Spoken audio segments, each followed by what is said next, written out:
All right, so I just saw the Joker, slept on it. Now I'm giving my review of it. And I just gotta say, this fucking film is so goddamn perfect. This is the best comic book film made since The Dark Knight. And I always like to make the distinction between movies and films because that's just like a entertaining movie. Joker might not be that, but as a pure film, it's perfect. It's like one of the best films I've seen in a decade. And one of the first things I was thinking about, like walking out of the film, is that I don't think you could call this film a Joker movie. And, I'm not saying that Joaquin Phoenix was bad as the Joker. He wasn't. He was the best part of the movie. He's the reason to watch the film. What I'm saying is that if you're going into the film wanting to see the Joker, you're not really going to get that. He doesn't really act like the Joker for about 90% of the film. And even in the last third act, when he's in the full makeup and suit, he still doesn't quite act like the Joker we know from the comics and animated shows and stuff. So if you're going to the film expecting to get that at some point, you're going to be very disappointed.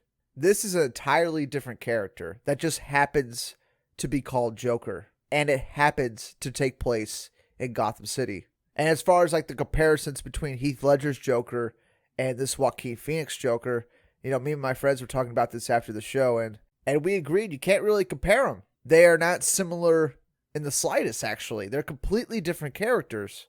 You could take Joaquin Phoenix's Joker and put a different name to him, put different makeup on him, have it take place in New York City, and it's a completely different film that has nothing to do with the Joker we know.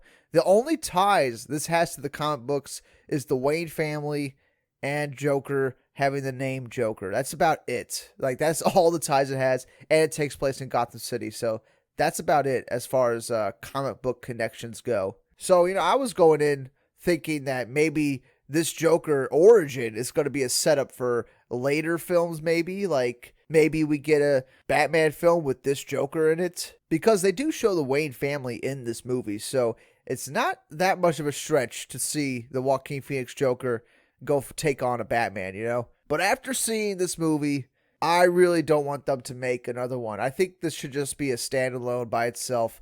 This shouldn't really tie to anything because on its own, it's good enough. It's wildly entertaining. I wanted it to keep going when it ended. Like, I wanted to see another hour of Joaquin Phoenix being the Joker because he really doesn't go full on into the role until the third act, pretty much. So there's a part of me that wants a sequel to see more Joker and have him take on Batman. I think that would be fucking fantastic. But the problem with that is that this film is so set in realism and it's so gritty that to put him against Batman would be too fantastical for this world that they've created for Joker. So if they did have him take on Batman, it would have to be even more realistic and gritty than the Dark Knight trilogy was.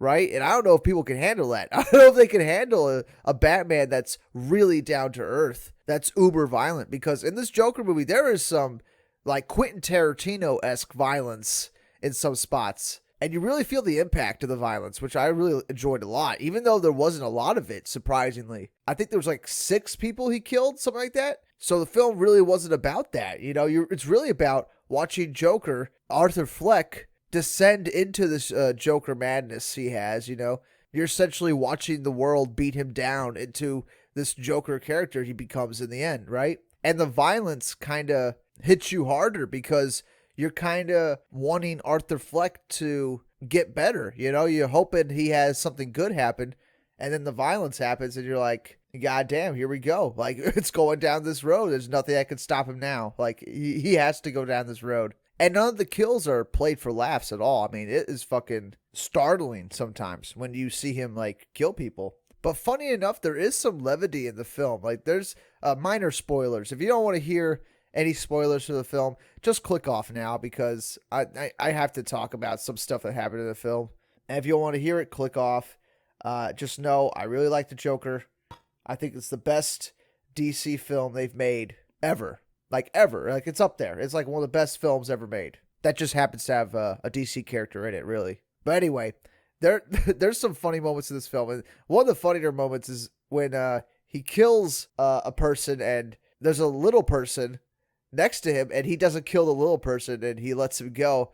But before he lets him go, he like scares him like he's about to kill him, and the little person freaks out. I mean, it was genuinely funny, and that felt more like the Joker when he did that moment right there, where he scared the little person, trying to make him think that he was going to kill him. That's the kind of Joker I was hoping for the whole movie, but we really only get it in like that scene and like a couple other scenes. It's like they really hold back the full-on Joker character until like the third act. And I really want to like emphasize that this is a film. This is not some, MCU comic book film. I mean, I would even consider this a comic book film. This is like its own thing. And they even have like comic book moments in this film. And another major spoiler, you see the Wayne family come out of the movie theater in the end, like the last like 15 minutes of the film. They come out of the theater. There's Joker riots in the streets. The film they're watching was Zorro. So, very, very on the nose here. And they go down an alley, crime alley. And they even had a Dutch camera tilt on the alley, which I thought was just a major like callback to the old 90s Batman films and the actual like Adam West TV show, with the Dutch camera tilts. And you see the Waynes die. Again, you see them get shot and die in front of Bruce. And that's where you leave Bruce Wayne. And then you go back to Arthur and he's like celebrating with the riots and the mobs that are all in Joker masks. And it's like he has his own Joker army. It's great. And in that moment, Arthur Fleck takes some blood from inside his mouth and smears it over his lips to make a smile. And that just really felt like, comic book Joker. It really felt like, all right, the next thing we're going to get is a Batman film with him taking on Batman. It's like that's where they kind of leave it off. But another thing about this movie is that Arthur Fleck has hallucinations. He imagines a lot of things that are happening that aren't actually happening. And they established this early on in the film. Again, major spoilers. I'm probably going to spoil the rest of the film now.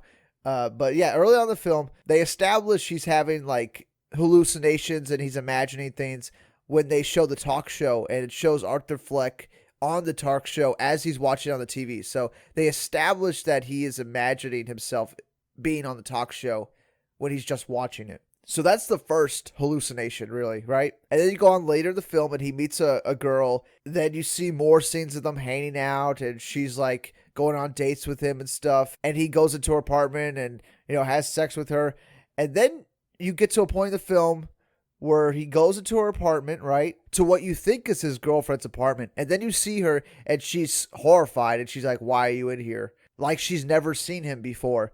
And that's when you realize that that's his second hallucination, is that he's been on dates with this girl this whole movie and it's all been in his head. So that's the second time he completely imagines something. So, great things come in threes.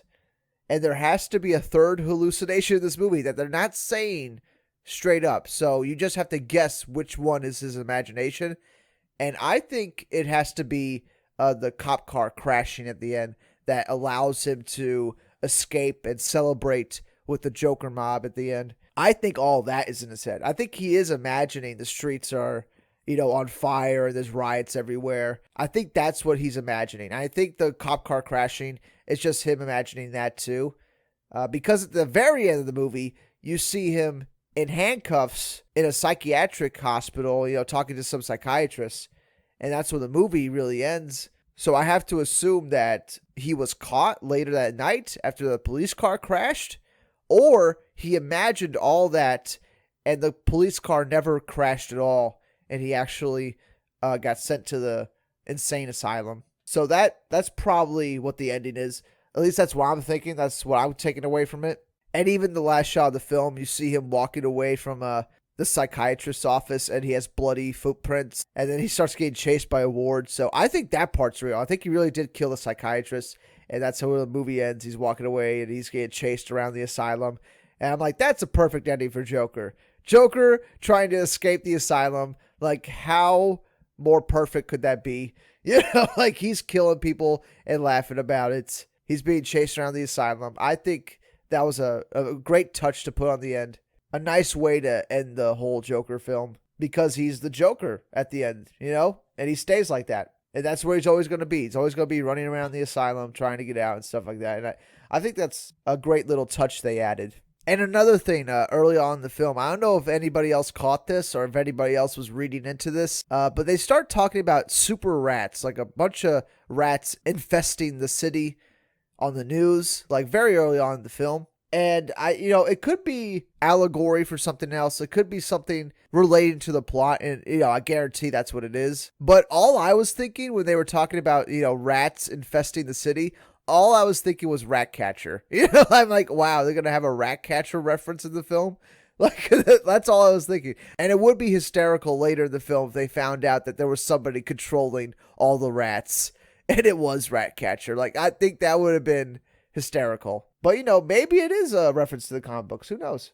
I think it has more to do with, like, madness and, like, evil infesting the mind of Arthur Fleck. I think that's what they were symbolically representing with the rats taking over Gotham City and stuff like that, right? And all the garbage men are on strike, so there's garbage filling the streets and stuff. So all that seems to be reflecting Arthur Fleck's mental breakdown in the film. Like, almost like Gotham itself is Arthur Fleck's brain, and you're seeing it deteriorate, just like Gotham's deteriorating. And it's a fucking great film. Like, this is just a great film.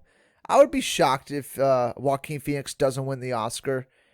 He really gets into this role, whatever role it is. I mean, a lot of comic book fans are going to be disappointed probably because this Joker is almost nothing like the Joker you've seen ever. Like, it's nothing like Heath Ledger's. It's nothing like the comic books. It's nothing like animated series. It's its own thing. And the whole movie really could just be Joker making it up. At least that's what the ending kind of like represents. We already know he's hallucinating and imagining things as the movie's going on. So he really could have imagined everything that happened. And he's just making up a story for the psychiatrist at the end, right? But either way, I mean, it's a great film. It's a great film. This beats every other comic book film that's come out. And you really couldn't compare it to any other comic book film, really. Because it's really not that, Like, can you compare it to Batman vs. Superman? No, because Batman vs. Superman is, more of an action, like, drama type film. And this film's more of, like, a character study, psychological thriller. Like, it's very different. The films are made very differently. You can't compare any other Joker to this. You can't compare any other comic book film to this. And I think that's what makes it great. I think that's what makes it one of the best films of all time. Like, it's up there. Easily the best DC film they've made. I want to say ever. But, I really like the Dark Knight trilogy, and I really like Batman vs. Superman and Man of Steel. But then again, those are more comic book films. Like, those are way more accurate to the comic books than this Joker film. This Joker film almost has nothing to do with the comics at all. And that's what separates itself from other comic book films. And that's what I think makes it, like, amazing. And, like this worked. Like, this film worked. It's really good. There's almost nothing wrong with it. I can't think of anything that's wrong with the film. It's a perfect movie. Every scene that's there that needs to be there is there. It feels like there's no fat on the film. It really feels like they put together a perfect film here. And I hope people appreciate it. I hope it makes loads of money because it deserves it. And I can't wait to buy the Blu-ray. I'm going to fucking buy the shit out of that Blu-ray. Cannot wait. But that's it for now. Todd Phillips did a great job. I never really doubted him. Always liked that director. And he's been getting better with every film in his career. And this is probably going to be his, like, masterpiece, masterwork that people are going to always, like, talk to him about. And he's keeping quiet about it. He's not telling people what the ending means. He's not telling people what's real and what isn't in the film. He's leaving that all up to the audience's interpretation, and that's what I love about him as a director, again. That's what every director should do with every film, but yeah, that's it for now. Comment below. Let me know what you think of Joker. As you can tell, I fucking loved it. I give 5 out of 5 bags of popcorn, 2 sodas, 10 schmoes, 5 stars, 6 stars, whatever you want to call it. It gets the highest score possible. It's a masterpiece. It's a damn near perfect film. To me, it is a perfect film, and it deserves all the credit in the world. And I hope more people see this. I hope this film takes over the world. Great film. Comment below. Let me know what you think about it, and I'll see you all on the next one. Bye. When you bring me out, can you introduce me as Joker?